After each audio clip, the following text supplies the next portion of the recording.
Welcome to Earth 2 Comic Cast, where superheroes exist and comic book talk is the norm. It's your boy Mo Crosby, and as the banner suggests, we are going to be talking Superman and Lois, the new CW show, season 1's first episode. No title, or is it just called Unknown? It's pilot. Pilot, right? Oh yeah, by the way, their voices. And let me just go ahead and introduce the people that are going to be hosting the show with me. I have Roy, who you know from the ranking show, Wanda and Vision sometimes. Yeah. And the video game show that we're going to be doing at some point, and because we already did one episode, we're going to do another one when Mass Effect drops, and we're going to talk about it, and then we're going to play it, and then we're going to try to review it later on. Patrick, who you know from every other show that we've done together, Discovery, Hooray! Star Trek, Star Wars. Yes, we did do Rebels. And the very first thing we ever cast about was Superman. Yes, it was, right? The throwback show we did. That was a really good one. It's a good episode because for some reason I've talked about that episode every time we talk about Superman on this show. So yes, that was a great episode. Thank you very much, Patrick. Last but not least, we have Stephanie. Hey. Stephanie's here by herself today. Okay. If you remember when we did Discovery, Stephanie was here a lot or all the times with James. So James is not here. And Mandalorian. Yeah, it turns out that I can exist separate from my husband. I know that's strange, but really, seriously, because it's usually James doesn't like Superman. Is that what I got? No, he's just not really a caster. Stephanie doesn't like Superman, but I mean, if you remember, I did Picard without him too. So this is not unprecedented. So. No, it's really not. It's just let's spend more time talking about how the only woman doesn't have a man next to her. Oh. I just don't worry. Most dehydrated. His brain isn't working yes, at full capacity. But I think think James is entertaining on these casts because he's usually very, very quiet, and then he peeks in with a sentence of deep wisdom, and then he's quiet again for the next half hour. It's great. So and the beard, it's really the beard, but the most magnificent beard on on camera. But no, your live counter just restarted. Huh? The live counter just restarted. No, it didn't. It says 2 minutes and 43 seconds. 44. You restarted on mine. We're now at 13 seconds. Oh wow! Well, welcome back, Stephanie. Thanks. You have fractured into an alternate reality. Right. Cool. The whole time Stephanie's talking to another Mo Crosby and Patrick in another universe, but right on this universe, we're going to be talking Superman and Lois, and we are going to talk about that opening. I thought I almost cried. I'm sorry. I watched it twice, and both times I really it got me. This is Superman. Period. I have nothing else to say about it. This is Superman, and this is the Superman we haven't seen on screen in years. I was really happy because it had heart. Yes. And it had I don't know, just whoever directed it. It was unapologetically positive rather than worrying too much about, I don't know, realism. Right. It didn't care about being hyper realistic, gritty. Life isn't really like this, and it just was like, hey, this is Superman, and he's this force of positive good, and we're gonna kind of walk you through how we got to present day, right? And kind of also established which Superman this is too, because there's a lot of different ideas of who Superman is, even more so now. And so it kind of helped to establish, okay, this is the vision, I guess you could say, of Superman that we are dealing with in this particular show. Right. Also, given the fact that this is a Superman that does exist because this came out of Supergirl. This is a Superman from Supergirl. If you didn't watch Supergirl, you didn't need to go back and watch Supergirl because this opening gave you something, like a buffer or look, this is an entirely different situation, involving this Superman. Roy? Yeah, I only ever watched the first season of Supergirl. I need to go back and watch, but they always played it off like Superman was like a character that existed but was never going to show up, kind of thing. He was he arrived at the end of season 1 and then fully arrived in season 2. Tyler played in season 2. Yeah, so I really enjoyed I've enjoyed that Superman. I've enjoyed this Superman in that on that show, but when they announced he was gonna get his own show, I was very, I was kind of hesitant, but again, this opening just gave me kind of like I was like, wow, and I think the better part of it was seeing how he was managing or growing with his powers, and you see him as a child, and the first thing he does is throw the little rocket through the house, and then then you see him as a teenager, and he's hanging the banner, and that's when Pa Kent dies, right? They definitely like played into, like, not totally, but just a little bit of enough to bring on board Smallville fans. Right. Like right. the main street of Smallville and everything, it like looked like the Smallville we knew from the show Smallville, and there were other little touches that, like, if you were a Smallville fan, which I don't know if there's ever a Smallville fan, but I watched Smallville. There are a lot of Smallville fans. I mean, I'm a fan. I'm a fan. I watched it. You don't have to.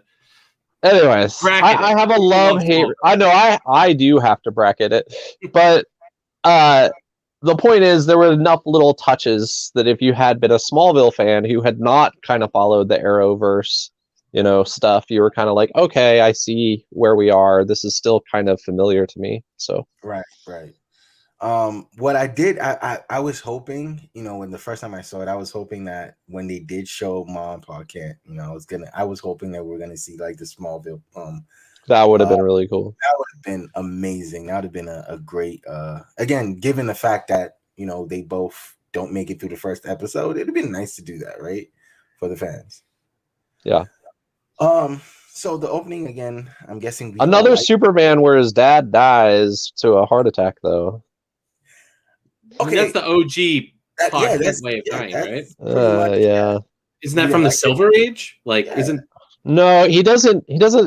They like brought it in actually after the movie. The first movie, he dies, and then they're like, okay, we're bringing that, and then they like, after one of the mini crises, then they brought Pa Kent back as he was living.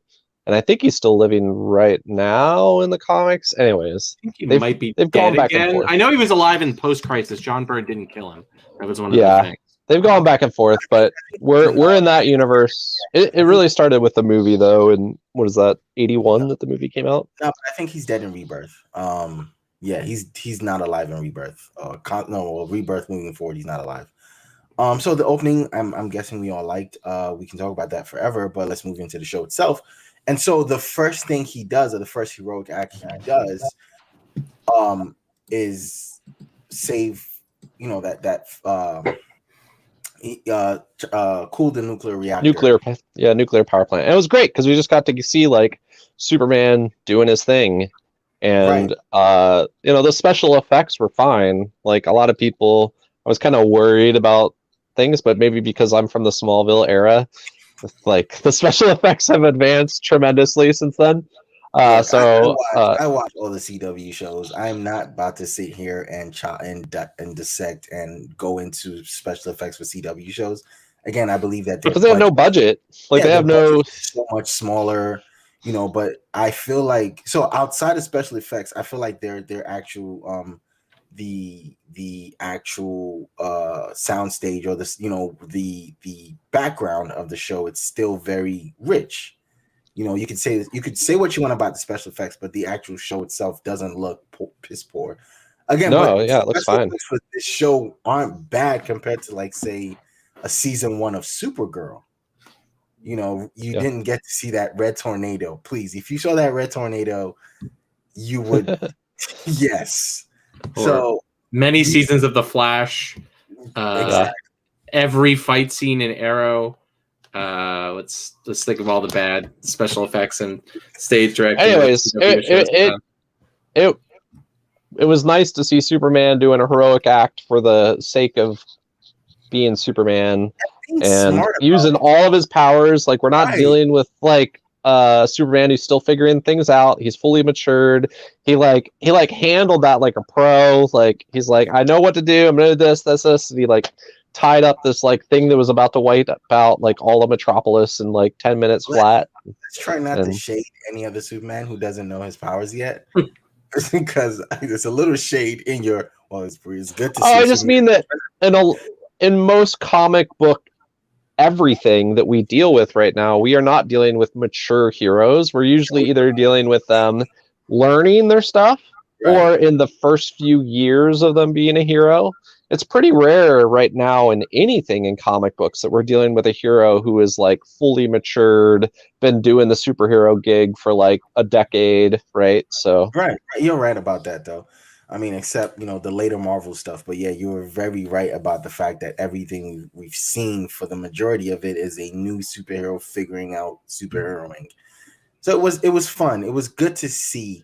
And I think, again, this is another carryover from Supergirl where this Superman has been established and, he's not a rookie. He knows what he's doing. And it was cool to see him be smart about the way he did it. So he and as you said, use all his powers, because the first thing he did was use the vision to see, to find a crack. He found a crack.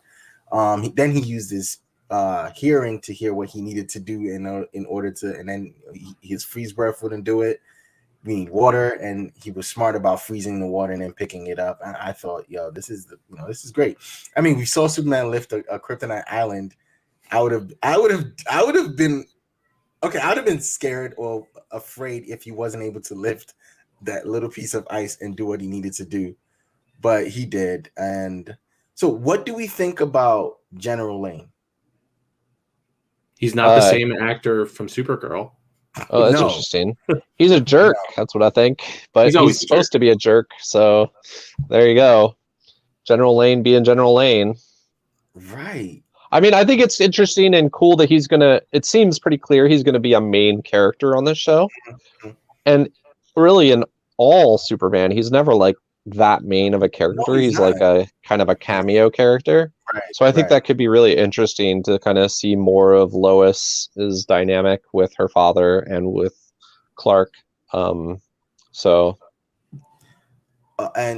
he deals with that. He gets back home and he has two sons.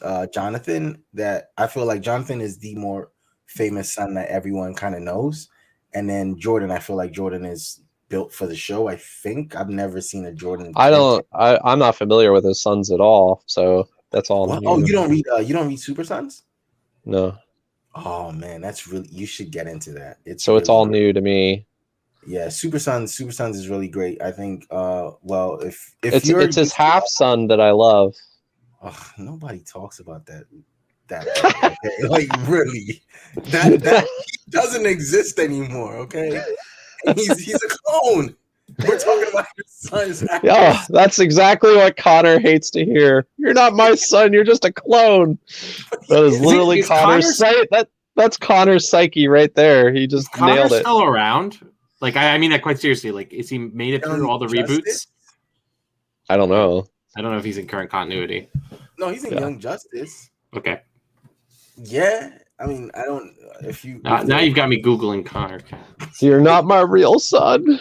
But he isn't, and so you're just a clone.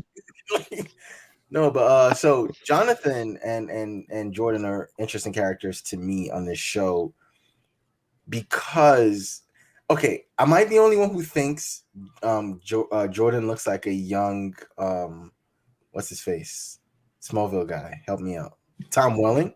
Oh, really? Maybe a little bit. Let me pay attention next time. But I think that so those two characters, the two sons, the whole show is riding on whether they are good or not.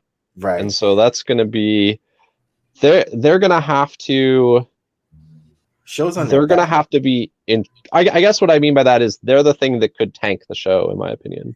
Okay, the thing that could really tank the show.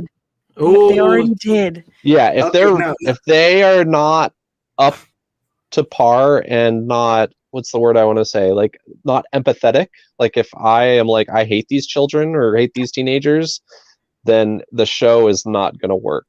And so it's going to be really important that they, and I'm okay with them being kind of messy to start. In fact, I was thinking a little bit about how Filoni did the whole thing with Ahsoka, where he purposely made Ahsoka very flawed and annoying, knowing that audiences would not be quick to adopt her and not like this new character that popped up, with the whole goal of then working those issues out of her character. And so we could see that growth. And so hopefully that may be what's going on here. Because, yeah, anyways, I think they're the X factor, right? I think so far I really like Clark. I really like Lois. I like everything that's going on. But they're the X factor that could muck it all up for me. Okay, so early thoughts about the twins. Patrick has given us his. Anybody else have any thoughts on the twins? They're boring as heck and super predictable, right? Like the moment they started talking about maybe one son has powers and the other doesn't, like the moment they dropped like, oh, he made it onto whatever football team as a freshman, I was like, he's not the one with powers. It's not him. It's the broody kid in the back. And it's interesting, Patrick, that you said that this isn't a story about learning powers, but that is what this is. So even though Superman is good to go and he's kind of like going through the motions and just doing his daily grind as Superman, he now has to teach his son how to have powers, and it's still going to be a coming of age super story. I think you raise a really good point, Stephanie. And I think that if the show is centric on them as like, if it becomes centric on them, almost like a new Smallville about them, I think the show will not be good. If instead it's centric on Clark and the family dynamic, right? And Clark being able to like, I can like, you know, handle a supervillain, no problem, but I can't handle parenting. That's where the heart of the show can be. And has always been where good Superman comics are, is that it's not about his physical capabilities, but it's about himself and himself being alien in this world and dealing with like humanity and all that sort of stuff is his real story to tell. And so if that is the story this is telling through a new way of him being a father, then it'll be good. But yeah, if it's just about them being the new Superboys essentially or whatever, it's not going to be good.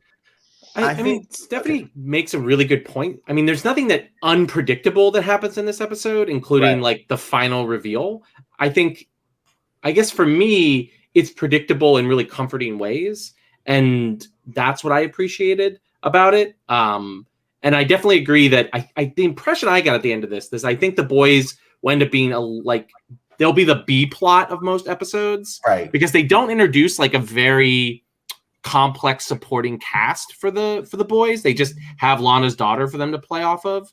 So there's like not a lot there to like make it like Riverdale or like some of the or the Flash, right? Like the Flash has a million, or Arrow towards the end of its run, like had a million supporting characters, and they all like ate up, or what the Flash still do, eat up all of the storytelling oxygen.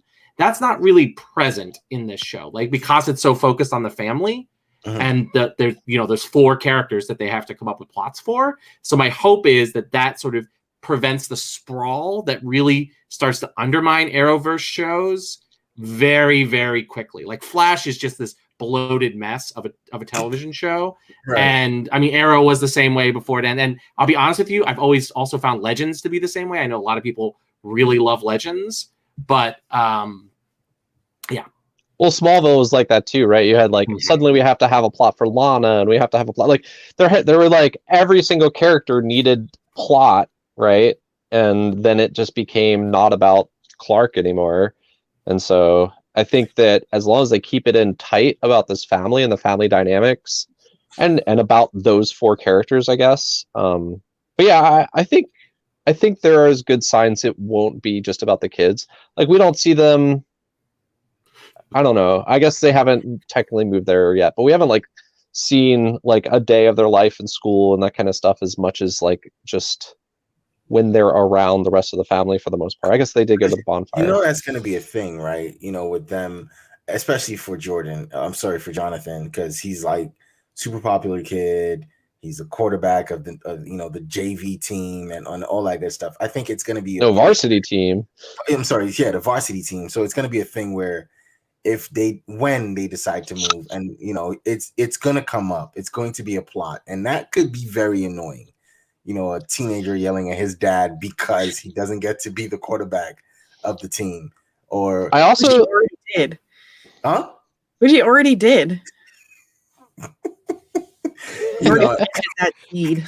Because when they did find out dad was Superman. Okay, so let's talk about that reveal scene for a little bit. Okay. Again, this is the most ridiculous thing about Superman is the fact that he wears glasses and he takes it off, and it's a totally different person. But you've lived under the same roof with this guy, and you've bought excuses for about 14, 15 years. Okay, he's out doing stuff. He's chasing a news story and all that good stuff. But have you ever? He hasn't won a Pulitzer Prize. He's not the most sought after. No, he's not, because if he was, he doesn't want a Pulitzer Prize. He hasn't. I actually think I think I thought that was interesting that he gets laid off, and then Clark is essentially not that great of a reporter. Was kind of fantastic. It was kind of fantastic. I like that. That was very. Well, I thought that it was always part of his disguise. It's not that he's not great, right? It's that when he's Clark Kent, he's this goofy, clumsy idiot who's not good at anything. And most of the time, people, when they look at him, they're just wondering, how are you with Lois Lane? What? That's how he's a disguise. And especially when he's such a fumbling idiot as a dad. You're not going to think my dad who can't say a single word correct to me is Superman. Superman is dope. My dad's a doofus. Yeah, I think that of all the people least likely to suspect that he is Superman, his kids are because when you live with someone and under all their dumb quirks that you just would never even. What was that line about Dad can't put up the Christmas tree? It was perfect, but it was kind of great watching his son play. What was it? Injustice 2, yeah, and destroying. He's like, Superman sucks. That reveal though was super weird to me. The reveal wasn't that great. No, it was kind of garbage. He was like, "Yes, I came to this planet from another planet." They don't know that Superman is an alien. No, they do. He was the way I got it is because I assume Lois has written the article, because you remember Lois writes all those articles about him and his background. So I assumed he was playing off of what they already knew about Superman. No, they know that he's an alien. But they didn't know when he started saying that. He didn't introduce by saying I'm Superman. He said I was an alien, so that the realization is dawning on them as he's telling the story, that he's telling the story of Superman, which is ridiculous, Dad. Why are you telling us the story that is the story of Superman? And then he walks over and lifts up the car. And also, I thought they again played on me, because in Smallville they didn't have the budget for Clark to lift things over his head, so he was always lifting a car halfway up and then dropping it. And he does the same thing here, but then the next thing you know, he's lifting it and flying. And I was like, yes. Anyways, I liked it. I don't know. It was an awkwardly constructed scene. It was. It kind of lands emotionally. I like the fallout. One of the things that I kind of like about the family drama there is it flares up, but it doesn't go so over the top, I guess you could say. It's all this. It was very low key, and that's one of the things I kind of appreciated about this, was that a lot of it was very instead of going to 12, it was at 8. Everything was at I hate 8. when characters go to 12. Actually, it's just too much, especially on CW shows. Yes, actors can't handle 12. Yeah. It's not Breaking Bad. I will say this though, the new wave of CW shows, starting with Stargirl, and now they tend to be a lot smaller. Where Arrow came out the gate as a murderer, and then the Flash came out, and was that. This for some reason, this is a big show, but it just feels really small. When they're dealing with the family, and Clark getting fired, and it wasn't a huge thing, wasn't a huge deal. The reveal, as you said, was kind of muted, where say 10 years ago in Smallville would have been something crazy, or on Arrow would have been something crazy. However, I thought it was cool. I didn't think it was the best thing ever. I felt like it could have been done a lot differently. I felt like maybe the way he spoke to them just felt very awkward to me. Like that's not how. But he was awkward. Wait, he didn't but plan the moment out. At that point, Like he showed up and he was like, "I guess I got to do this now," and it wasn't like. At that point, you are Superman, so there's no need to be fumbling over your words. Just be like, okay, you got me. But no, see, I disagree. I disagree strongly. This is the time that even Superman fumbles over his words. Superman has no problem talking to a crowd after he just saved the world, but talking to his sons about himself and his life is very awkward for him, and he doesn't know. Yeah. It doesn't bother me that he's awkward and he's bad at having that conversation. It just wasn't good TV. Like it would have been so much more enjoyable if he'd been like, but like and then Lois stepped in and was like, all right, boys, listen up. Like that would have been more entertaining and would have been more in line with like, I feel like the roles that they play in their relationship. Yeah, I'm glad Lois didn't do that because I'm glad that Lois like stepped back and was like, all right, if you're going to do this, like you do this. Like she looked at him like, are you going to do this? Like you should have done this a long time ago. Are you going to do this? And then he did it. I mean, in the real life, that's a great choice. Again, like that was when I was like, I'm bored. This is entertaining. And then the kids do what kids do. They run off, and Jonathan is like, "Don't leave us alone." And they run off to go to a party. No, they don't. See, that's actually the thing I like. They don't run off and go to the party. They run off and they go to their room and they go to sleep. The party is the next day. Okay. Like that's actually one of the things I like. That's a more like, I guess it lands more emotionally, right? Like very seldom do people run off and immediately go to the party that they run into their love interest. Like if it creates like a flow that feels very natural, not realistic, because there's nothing realistic about this show, but there's like a natural emotional like flow to the episode and to the like characters that I really liked. I forgot something. So they killed Martha. Yes. They killed Martha, and actually that was kind of sad. It was sad. I liked that scene. I liked all of it. When he picks the phone up, and dude's like over obsessing on the come home Clark thing though. Like, dude, she just really wish she's just having a heart attack and wanted you to come home. She wasn't trying to send some deep message. I mean, it is a CW, so that's not far-fetched. Oh, what did she mean by come home? Like, I liked how it played out. How he couldn't get there on time. Like that is so. I mean, I'm not gonna say that's so awesome that but that is great. That again, Superman for some reason just can't. Like there's things he can do, and then just natural basic occurrences he can't stop. And so he got there just at the end, and he, so I like that. I like but what I do like for the show is the emotion of it. It's there's a good balance of like there's hope, but then there's real life stuff that happens, and then there's sadness. But again, there's hope, and we're not all sad. It's not all sad all the time. It's not a certain other Superman, but it's we have there's a balance in this universe. The funeral is really important too because that's where we kind of meet our cast of characters. Yes. And kind of see where Lana's ended up. And one quick thing about Martha's death that actually did not land for me is I think they should have waited a little bit longer to kill her, not necessarily like episodes, but just in the episode, because I wanted to know more about what Martha meant to her grandkids, because that felt like slightly weird. Like what was she in their lives? Like, is this actually a big transformational moment for them, or is it like standoffish? And the show doesn't really handle that very well. It's kind of like, we spent one summer with grandma, and remember that's when we met Lana's kid, and it was like it didn't feel like these are two boys who were at their grandmother's funeral, unless they like only knew their grandmother for that one summer.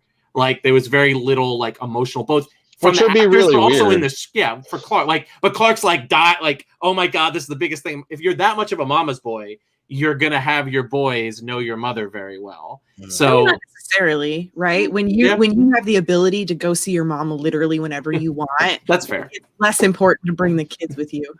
That's fair. But it just felt weird. It just felt weird to me. But that vein I kind of felt throughout the entire episode, and I wasn't sure if it was just because I haven't watched Supergirl, but like I felt like we picked up. I mean, we had this nice voiceover that explained like Superman's life and where he's at right now, but I didn't feel like that was enough for me to be emotionally invested in these characters. Like, I spent most of the episode being like, why do I care that this is happening? Like, that emotional buildup was not there for me pretty much at anything. Like, it's it is episode 1, so maybe give it some time. But also, to answer build your emotional investment. Yeah, but to answer your question, Stephanie, it's unfortunate because in Supergirl, she's not like Clark, and Clark's life are not like a huge part of the show. It's cameos, it's one-offs, it's so you don't really get this. Like, is the cameos well done make you hunger for more story, and I didn't even get that. Yeah, I agreed that like this show did like I'm not like I stopped watching Supergirl after like season 3 or 4, whatever the season Linda Carter is in. That's like season 4, season 3 or 4. And it was weird. She's not at the funeral. Like there's like weird moments that you would expect. That was weird that she wasn't at the funeral. Bruce isn't at the funeral. And they recast like Lois's dad. Like apparently they've also recast the guy who's playing the villain, who is also in Supergirl. Like I'm sure there's gonna be some reveal that this is like the 17th Earth that they didn't save properly and Crisis on Infinite Earths or whatever. But it's weird that they didn't tie it into the Arrowverse at all. Okay, yeah, because so this is the. I'm glad they didn't. So, during Crisis, we find out that for the first part of it, Clark, Superman and Lois are on a different planet. They're not even on Earth anymore. After Crisis, they don't be like it's weird how everything kind of separates. I don't believe they're on Supergirl's Earth when. After Crisis, post-Crisis. Okay. I don't know what any of that means. So Crisis is like I know what the comics Crisis is. It's the multiverse essentially, and so we're in a different. We aren't even in Supergirl's planet version of Earth, or even Oliver or Barry's. Yeah, we're in a different, which would be great because that'd be fine by me. Crisis, Black Lightning, and I think Supergirl kind of merged. They became one Earth. I think. Batgirl is still on a separate Earth. The Flash. The show that fits this, in my opinion, is Stargirl. Like if Stargirl showed up in this, I'd be like, yeah, that because that's also a pretty positive, overly positive show. Right. So the party scene, the bonfire. All right. Teen TV show scene number 12. This is I think where. I didn't necessarily. That's the part that's like standard CW. You got to put the stuff in there for me. I was like, all right, fine. You have to have the bullies. You have to have the kids fight. Although, what's her name again? Lana's daughter, Sarah. Like, give the kid a clue that you have a boyfriend at some point before this happens. Like, what in the world? That. Poor Jordan! Like, just drop the hint or something. No. Why? Okay, fine. She should have done that, but why did she's literally at the same party as her boyfriend, and she's hanging out with another boy, talking to the other boy, and at no point does she even greet her boyfriend. But also, it was going to happen. He was weird for going in for She didn't give him any signals. And to be fair, that is also very teenagers, though. Yeah, no, I had no qualms with him going in for the kiss. It's stupid. Right? He's never. The impression that we have is that he's never done anything before. He doesn't know when it's the right moment to go in for the kiss. Okay. But not only does she not like make it clear that she has a boyfriend, she makes him believe that she's interested because she refuses to give her number to John because he's taken. Right. That's right. That's good point. Yeah, that was the thing that happened. That is a clear. What? That's an indicator. Him going in for Jordan is fine. Like Homeboy read the situation correctly because she misrepresented. She's kind of foul. I mean, the end of the episode, she definitely gives the like I'm into him smile while they drive away. But like 1,000%. But I mean, at that specific moment, she definitely had some plausible deniability. Like she didn't lean into it or anything like that. But hey, who do we know? Sarah could be into this whole like set up, make out with a boy, have her boyfriend come beat him up. Maybe that's they literally like walk off on their own. They're like sitting by themselves over in a dark corner. Talking about incredibly intimate personal details. Yes. Right. Just saying, she could just be into having her boyfriend come and beat these guys up. That could just be what she's into. Like, we don't know. because it's Smallville. That too. And he's a city boy. Yeah. City boys bring excitement. So that happened, and then John. I'm So guessing that because happened. John. So that happened, and then John feels because it was alluded to him being perfect. That He probably- thinks he's invincible. He's going Yeah, in. he thought, and he was getting his ass kicked. And I kind of liked it. I'm sorry. Because Jonathan is like kind of a dick a lot. Yes, like so I he's kinda borderline. liked I did appreciate that is what unlocked Jordan's powers, because the relationship that the twins has is really like undefined until that point. Like you can't really tell, like, is Jonathan beating up on him because that's just what brothers do, but they actually have a really strong brotherly bond. Like, where do they stand as brothers right now? And I felt like that moment did answer that question of like Jonathan is the only person that Jordan cares about, and so he's gonna get pissed about it. Right. I will throw the episode that bone of like posing. Yeah, they're not right now. They're essentially like stereotype plus. But I'm hopeful that's just Tropes. because they're tropes. Yeah, they're the tropes. But I'm hopeful that's just because it's the pilot, and hopefully this show has a long run, and in some ways, long runs force you to not just be able to run with a trope, right? So yeah, one thing that I super appreciated about Jordan is when he learns what's going on, and they just establish that he has powers, or when he finds out his lineage, is like bringing up that mental health question of like, I am depressed and miserable and I feel awful, and you all assumed you knew what the answer was, but you've been hiding like half of my identity from me. Right. And that posed such an interesting question to me for like, because Clark Kent has this like very visceral reaction to the sun, and it changes everything about him. What does it mean when he passes his DNA onto other people? Like, how is, does Jordan just have like vitamin D deficiency on overload? Like, this has less of the alien DNA in him. Like, I just thought that poses, I don't know if they're going to explore it or not, but that poses such an interesting question about like superheroes and mental health, and like what are the physical needs of an invulnerable person? Yeah. The problem is the CW, and particularly is Jeff Johns and the Arrowverse crew, equipped to answer some of the questions that they posed? I agree with Stephanie's head shaking here. Probably not, but we'll see. I think they realized they posed the questions. I think they did. I will give them I that. think they are going to delve into it, but I think I said this in the chat, like it's going to be glancing blows, not like deep dives. Yes. Well, it should be glancing blows, because I don't think they're equipped. So like they'll drown themselves. Like every time, like watch Flash, right? Like watch Arrow. Like every time they jumped headfirst into like serious issues, they just drown plots. So with Thea and yeah. Anyways, but so this is happening at the bonfire and superimposed with Clark finding. Thought that was really interesting how they had those both happening simultaneously. It's an interesting cut. You didn't like it? No, I just thought it was interesting because it showed like, I think what they were trying to do, and it didn't totally work, but what they were trying to do is show like, because Clark is this like absentee father all the time, there's all this other stuff going on that he, with his kids probably all the time, not just this time, he just doesn't even have any kind of awareness or involvement in, right?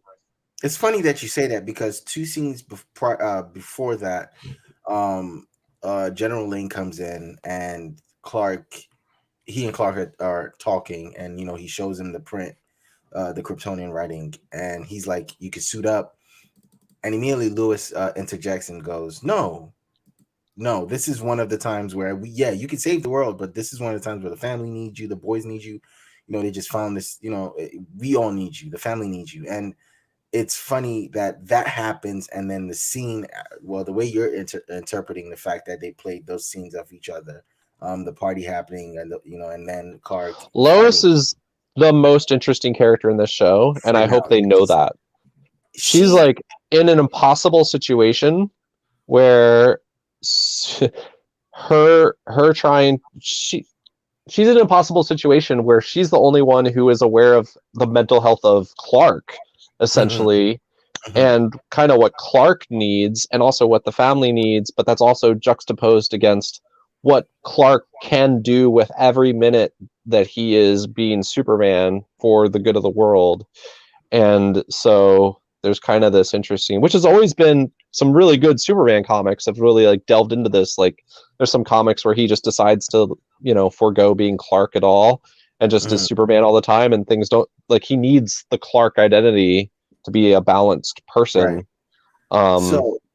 So and now Lois is kind of like trapped in this, and it's clear that I hope they don't make General Lane, I mean, he's still a jerk, but I hope they at least made him interesting to me in that he is like the guy who's like, you need to be, he was Superman. Trying to tell Lois, like, I warned you about this, like, Superman can never be a normal husband with a balanced life like you want him to be.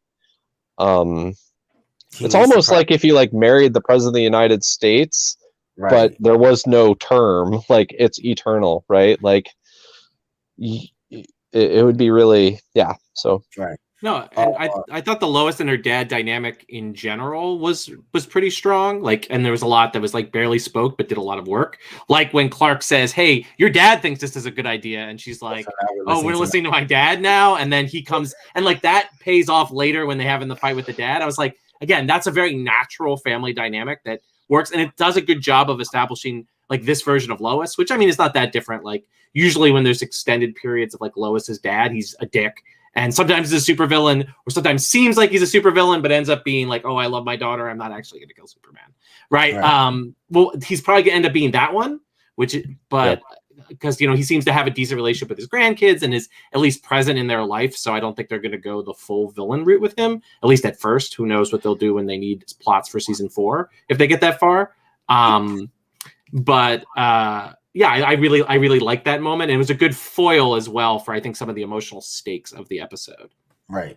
Then the last thing is the reveal at the end, which I felt like he kept calling him Kal-El. I'm like, yeah, this is exactly what I think this is. It's not a surprise at this point. I'm just gonna wait till they actually tell us, but I'm not gonna. Before you get to that, I want to point out one thing. There's that moment with with Clark and Jordan out on the porch. And he's basically telling Jordan, "I'm going to be around more now," which may be a promise he can't keep. One thing that really reminded me of is at the end of Superman Returns. Do you remember that? At the very end, he like goes up to his son, who's his son in Superman Returns, and he literally says, "I'm always around." Yes. Right? Is like the last maybe even word of the movie. So I'm always around, and this idea that like I'll always be there for you. And now we are like in this Superman, and he's not always around. If you take the Superman Return Superman and bring him forward in time to he now has a teenage son, he like fails in that promise essentially, and he's like remaking that promise. I think this show, however, this season is going to deal with a lot of that, and it's going to deal with a lot of that. I hope it does deal with a lot of that, the balance between Superman and being dad and being family man, and I hope that's what they deal with. Again, the reveal at the end, and not super surprising, it's Lex Luthor. I thought it was Master Chief. Yeah, it was weird. It looked like Master Chief. General, was it General Luthor or Commander Luthor or Captain? Something? I thought Captain, because he's like he's a ship. Yeah, and I'm like, what are you doing with that? Like, what are we doing here? That was the only thing that surprised me. Is like, what are we? Oh, I can't hear Stephanie. I can't hear her. So I was gonna say, I that whole part of the episode felt really weird and disconnected to me. And I think to an extent, Patrick is right, because they were trying to establish like how much of Superman's life is unknown by his family, and then how much of his family life is unknown by him. Like, and I can appreciate that mechanic, but at the same time, instead of like, oh, by the way, someone knows me, knows my weakness, and is actually plotting to kill me and leaving me messages, it was like, oh, there's this like little like problem at work that I sometimes have to deal with when I'm on the and I might die. Right. Yeah, like By the way. I also want to throw out that James was really excited that Superman got shanked and was actually hoping that he would die in the first episode. Wow. I was really happy that for once Superman was smart enough to pull the shank out Right. and get rid I of was it. actually touched. Like they got me with the Yeah, the montage. I was like, oh my god, I'm getting old. This I'm not even a dad. But this fatherhood montage is just getting me. I'm like, oh fuck, I'm fucked. Like they already got me. So no, you're right. That was touching. Super predictable that it's Lex Luthor fell even shorter for me because I was like, this is that I have a fly problem at work because I don't clean my sink enough, as opposed to I'm gonna die if I don't deal with this problem. Well, they have a really tough thing in this show where they're gonna have to find the right balance of Superman dealing with Superman problems without it becoming the Superman show and maintains itself as the Kent family show, right? And that's going to be hard. I think what would have bridged that for me or helped me understand that polar distinction would be if he had a conversation with Lois about okay, so the boys know who I am. Do they need to know what I do? Do they, do we worry them by letting them know that somebody's leaving me messages in my native language or not? But because they didn't it felt weird, and I would have liked more connection there. I definitely agree. It's also super weird that they went for a threat that's not connected to Superman. So they explicitly set it up that this isn't a Lex Luthor that Superman is familiar with. Right. And it's a captain, right? It's not the Lex that is from the Arrowverse. I think that was a really weird, it's a very Jeff Johns decision. To have this Lex Luthor from another planet who's not connected to the Superman come and be the villain, and that's the way you can contrast. It's just Jeff Johns bullshit. And I it felt so Johnsian. I had this really negative reaction at the end. It was really the part of the episode that I really didn't like and was super disappointed by. I mean, I saw it coming a million miles away, but especially because he doesn't have any questions. He's not who are you? How do you, right? He just rolls with it. And you're what has happened in Clark Kent's life that he's just fine? This is at this point, this is the 50th person he's dealt with who's does this kind of stuff. We don't know that. This show is not established that he's met anybody anything like him. Got you. I got the sense that this show is establishing that this Superman has been rolling and tumbling with supervillains for a long time, and this is just yet again another supervillain to deal with. But if we're being honest, this is the first time someone has left them messages in Kryptonian. That's what it looked like to me. Because when he saw the message, he was like, "Hold on, man, how?" And then he goes on to deal with it. Where I think, because what's really not present and has been super present in the Snyder era, but also the kind of modern-ish Superman is Krypton. There's not a lot of Kryptonian stuff in this episode, but it's important to remember that Luthor isn't calling him Clark. So and he's not. He also doesn't attack the family, which makes it seem like that Luthor may know everything to know about the Kryptonian side of Superman, but may not know anything about the Clark Kent side of Superman. Right. And that I think is going to be a contrast because they're clearly with Jordan and the Powers going to want some entry point into that tension. And the fact that tension wasn't something they established in the pilot makes me think it's going to be a well that they go to over time, and that's going to be and there's going to be that tension that's going to enter in here. And I'm not worried, but it's just more I don't know how much mileage they'll get out of it, but that was one of the things that it feels like they were foreshadowing. There's the word I'm looking for in this, is that's going to be that's going to be the space that this Luthor is going to be occupying. Kal-El, Krypton, and then you've got Earth, family, sons, and you have both Superman, caught between that, and then now Jordan, and to a lesser extent, Jonathan, caught in between those two worlds. Okay. So far, first episode, do you have a grade for it? C. B-. It didn't fail. I'll watch episode 2, but I was playing a lot of Animal Crossing in the middle of that episode. B-, and my A character is definitely Lois. I think she had the best scenes, and she did the best on the show this episode. I'm still interested in seeing what they do with Jordan moving forward. Of course, that I there's in my belief, I don't think there's a way they leave Jonathan out of this, but I think Jonathan is going to at some point come into some sort of something. But I mean, Jonathan could still have powers. yeah, he could explore the Krypton, like the non-superpowered side of Krypton. Like he could be really into Kryptonian culture, and Jordan is into the Superman side. Like there's definitely space of like you're the dad as an immigrant.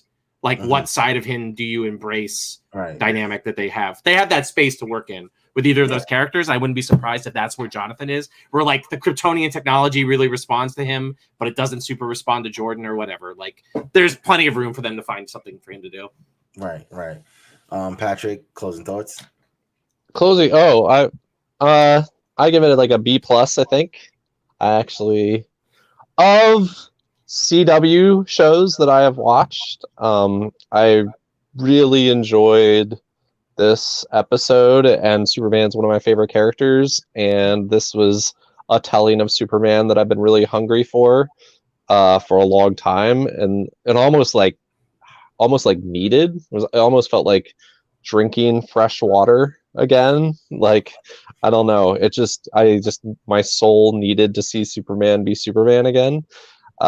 So for me, it was good. It was something I really needed. So, and I kind of thought that it could be that based on the trailers. And also I thought Stargirl was very touching and good. And it can't be kind of silly teenage-ish way, but it was still, it was hopeful. And so I found this to have carry forward some of that same kind of positive, I don't know. So I'm excited. I think that a lot of the things that you guys are critical about are like too early to be critical about.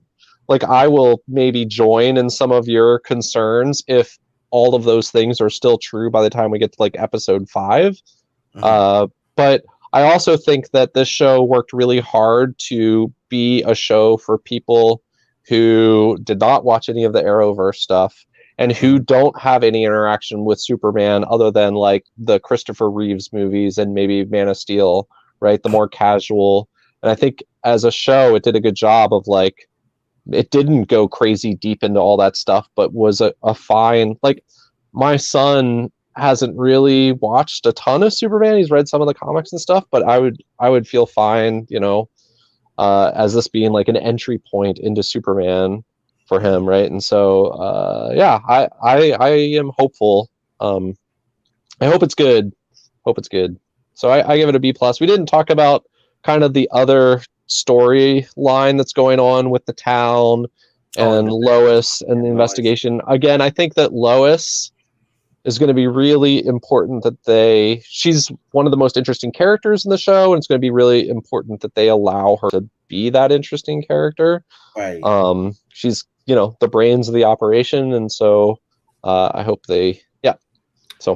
Yeah, I mean, the show's going to ride or die by its ability to like make Lois. She's in the title, right? So it's not Superman, right? This time they put her in the title, and this is the moment where they have to make her stories compelling and make her a co-protagonist with Clark, or the show is at least, if not she has to carry her weight, right? And if it doesn't do that, I know I will not be satisfied by the end of the run. Like they need to make it compelling. Absolutely. Wouldn't this be the second time she's been in the title? Yes. And she was much more the main character in. And Lois and Clark, she's essentially, Yeah.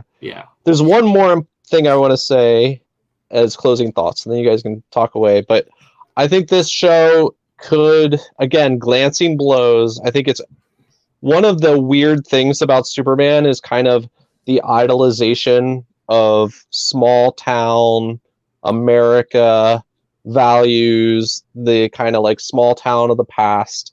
And this show, even in the pilot, is starting to wrestle with that kind of thing and starting to wrestle also with kind of what small town America maybe used to look like versus what it's now looking like in its own unique issues. I don't know. This might be I'm a city boy, and this might all be like written by city boys, so I could never speak to authenticity here. But I think it's a well worth delving into for story, worth mining, worth looking into. That could, I don't know, it could be, because even Clark definitely like idolizes Smallville as this like place in the same way that Superman fans kind of idolize Smallville as a place. And so him coming into like the harsh reality of what Smallville now is, and maybe even we may get, heaven forbid, flashback episodes, but flashbacks where maybe Smallville isn't all he remembered it to be, right? Could be a really interesting direction and thing for this show to deal with about the legend of Superman that honestly hasn't been dealt with very much. So that's my last closing thought. Sorry. Stephanie, you had something you wanted to say? I have a little post-it note of the key highlights that I wanted to make sure I talked about, and the only one that I haven't mentioned is Lois on a farm ? Which is like, you take this badass reporter who's a city girl and like is used to the high fast-paced action, and then you put her on a farm. Of course you have to give her like a controversy to uncover in that small town space. So I was just gonna back up what had already been alluded to, of if Lois Lane is put on a farm, something really weird needs to be happening in Smallville to justify keeping her there. Right. And she should definitely go through some, it shouldn't be an easy transition for her. Like, I hope it's a hard transition for her. Give me that struggle. Okay. So far, I'm sorry. Yeah, I wanted to say real quick that this is probably the best Arrowverse pilot that I've seen the Arrow one, the Supergirl, Flash, Legends. I didn't watch Batwoman. I haven't seen Stargirl. Okay. I saw Black Lightning too. But Black Lightning, when it started, wasn't really like Arrowverse-y. Black Lightning was its own thing, and then they slowly, with crossovers, were like, you know what, you're in the Arrowverse. Because I think when it started, they weren't sure if they were going to throw it in the Arrowverse first. It owed much more to like the Netflix shows that Marvel did, like in the way it was told. But it's probably the best pilot since Arrow. Like Arrow, like you can give Arrow a lot of shit, but it did its thing in that first episode and said, all right, this is what Arrow is doing. And in the same way, in a much more low-key 2021, like super dad man way, this does the same thing. And it sets super dad man. Like the thing that I think is good about this is it does set the terms in which you need to understand the story that they want to tell pretty well. Now, like there are definitely low moments, and there's definitely like potential for it to go sideways. But I did feel like, okay, this is the interpretation of Superman that we're going to get. And like Patrick, I'm like definitely ready for this. Like in the context of the Snyder era Superman and the Johns era Superman and the Jim Lee era Superman, the 5 reboot Supermans that we've had, this is great. Like the 21st century's not been great to Superman, and this is a nice breath of fresh air for the character, and I'm very hopeful about that. But I am also concerned that it is still the same people from Jeff Johns, but also the Arrowverse people who have driven these properties in many ways into the ground. Like Arrow was exhausted by the time it got to its end. Flash is like flaccid at this point as a show. Supergirl was basically run into the ground as a concept by the time that the show ended. Like maybe Legends seems to constantly be reinventing itself. And I think for Legends, it's so. I kind of wonder. They just lean into the whole kookiness of it, and you continue to do that. I think it gives you like life to work. I kind of wonder if Johns learned something doing Stargirl. So Stargirl, like, is his character. She's like named Courtney, which is the name of his sister who died in a plane crash. Her look is based on her. Like she looked like the comic. Yeah, she looks like her. So anyways, like, so when he did Stargirl, like there was a lot of heart. Like you can feel his heart almost behind this character that he like wants to honor his dead sister essentially through this show.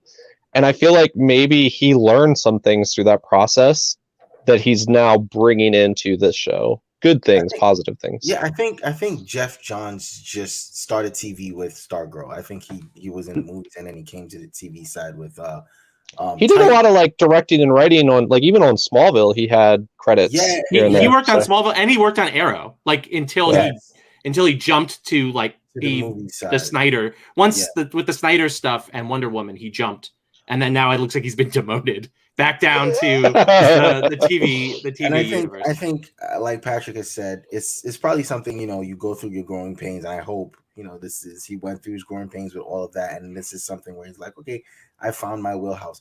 Because Stargirl is like his, like Bendis has Miles, Stargirl is his, and everyone is really partial to their character or the character, like that's their thing, and so they'll baby that. I don't know if he's going to take that exact energy and put it into Superman and Lois.